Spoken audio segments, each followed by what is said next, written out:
Okay, so in my last video, I talked about layer mask and how you can use layer masks to work non-destructively as a graphic designer. So today I want to take it a step further by applying it on real life or more realistic examples. Okay, so now if you can see my screen, so if you can see my screen from here now, I have these pictures of these highly respectable men of God by me.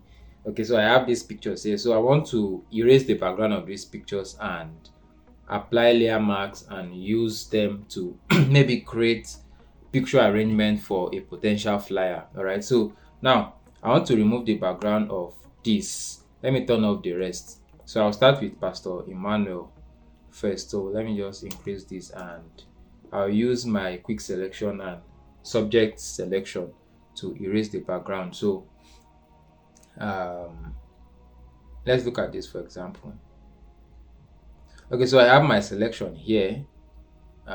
This is close to being perfect. So I'll just, from this part of my screen, I'll just add a layer mask to it. So I just add a layer mask and I've been able to remove the background. Okay, so disable layer mask, this was before. Add layer, enable layer mask, this was my after. So I have this. Let me keep this. Let's use Apostle RMS. Let's remove Apostle RMS background. So the same process. Select subjects, and by the way, I have another tutorial, or I have a video that deeply explain this procedure of what I'm trying to do now. So in case you don't understand, I'm going to leave a description. I'm going to leave a link to that video in the description of this video. So in case you want to learn how to remove background of pictures like this very fast and without having to stress, I'll leave that video in the description of this particular tutorial. Okay, so I'm removing that of Minister GUC now. Okay, because of the way the part of the hair is not very sharp in terms of contrast from the background. So let me just add to that selection. Okay, let me just work with this since this is an example and a tutorial. Just work with this. If I'm to create a more realistic project, of course I'll get the original quality of this picture. This is not the original quality of these pictures. I downloaded this ones from, I think, from Pinterest. Okay, so let's work with this. Let's see. So I just added the layer mask to this now. Now I have these three images. Let me bring up the remaining three. All right, so I have these three images here, and I have these three images here. So if I'm to use, maybe there's a program coming up and three of them are the ministers of the program, I'm to use them like this. I'm to use these images for a flyer design now.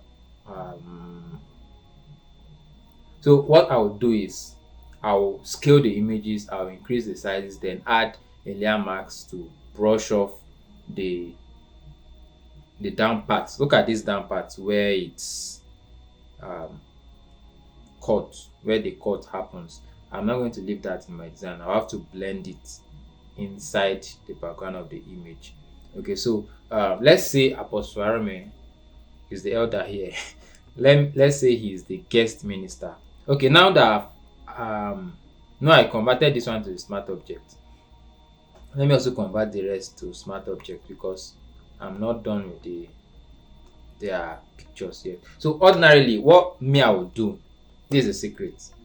Okay, but you are getting to find out this about the secret. Now, what I will do is I'll bring up the white background and I'll bring up I'll just draw a white shape at the front. This is an imaginary layer mask. Now this is giving me the illusion of a uniform cut in all three pictures. Do you understand? Now this is what I just added. Okay, because everything is white, that's why I'm having it like this. So because I want to make Apostle Aramel as the host of this event, so let's say I'll increase his picture. Now you can see the masquerade I was trying to create. My people will say Igwa Basha. Let's not go into that. Okay, so this is what I'm trying to create. Now Apostle's picture will be bigger. Let me bring in my rulers, and another thing I would like to do is because Apostle is the host, I would like to make his picture bigger than the rest. So the rest will be at his back. So their head now, the head of Apostle Emmanuel and GUC will be on the same level. So I just align their heads together. Now I have to reduce 3 of them because I don't have much space. Yes, so I will have something like this. And the way Apostle Emmanuel's picture is running inside. Okay, it's running so much inside Apostle Aramel's picture. So what I can do at this point to bring out his picture very well is to invert. All right, is to invert so that his picture can come out a bit. Now look at GUC's picture. His own picture also is out a bit, so we can easily see his picture. But then, all right, I'll still have to increase Apostle Aramel's picture because his picture was taken from a longer distance, and by virtue of that, his face did not really come out very well. So I can now have something like that. I think this is a little much better for me. Okay, this is a little bit better for me. Now I have this image. Let me remove this thing. Look at what we have here. Look at the under. So if you this white shape I added now, if I not added it, I'm going to be confusing myself, or it's going to be hard for me to find the perfect balance because of the different proportion of an image. Sometimes you can even get a selfie image from your client.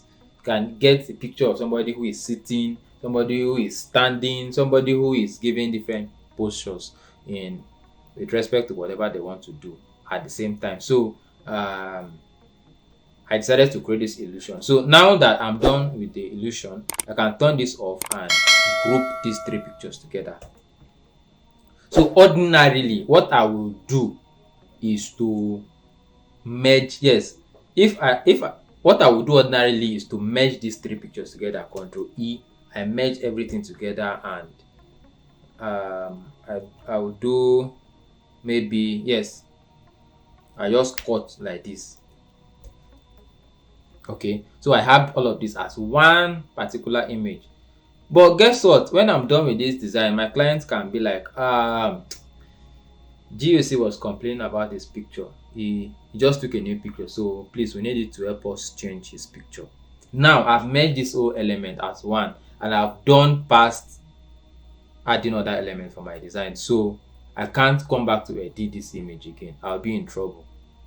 I'll have to go and start the whole process again, which will be very, very stressful. I don't have all the time for just one client. So what I will do is, now that I have all these elements together, I'm not going to merge all of them together. So what I'll do is I'll add all of them together and probably convert them to a smart object. All right, I'll convert them to a smart object. I can edit 3 of them. Now they are in one image. All of them are in one image, but when I click on my smart object, you can see I can still edit each of them. I can remove anyone at will. You understand? I have another video on smart objects. Maybe I'll drop a link in the description of this video also. Now I've converted them to smart object. What I'll just do is I'll click like this. So instead of cutting it, I'll just add a layer mask, and by adding a layer mask, I've hidden it. So I'll put this in the group. I'll add another layer mask, and I can now brush the edges. All right, I can now brush the edge of this and blend it into the background. Can we see this? Yes, beautiful, beautiful.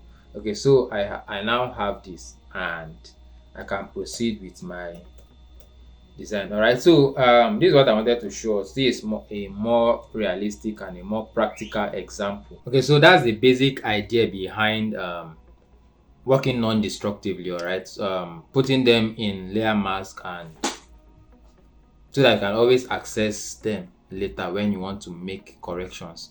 Okay, so it's very, very important as a graphic designer to work non-destructively. It's going to help you. Apart from when clients want to make correction, you might have gone a bit far in your creative work and you just realize that, oh, I just made this mistake, or oh, I think if I arrange this is going to come out better. And then sometimes in design or in this creative work, you may be working for maybe 2-3 hours, and then 2-3 minutes of one creative idea can just turn your whole work around. All right, so it's very important to work non-destructively in your workflow as a graphic designer. Okay, so that's that about this video. So I hope you learned a thing or two in this video. All right, so if you do, please like this video, please drop a comment in this video, help us grow this account, and most importantly, please subscribe to this channel and help us grow. All right, so until I come your way again, I am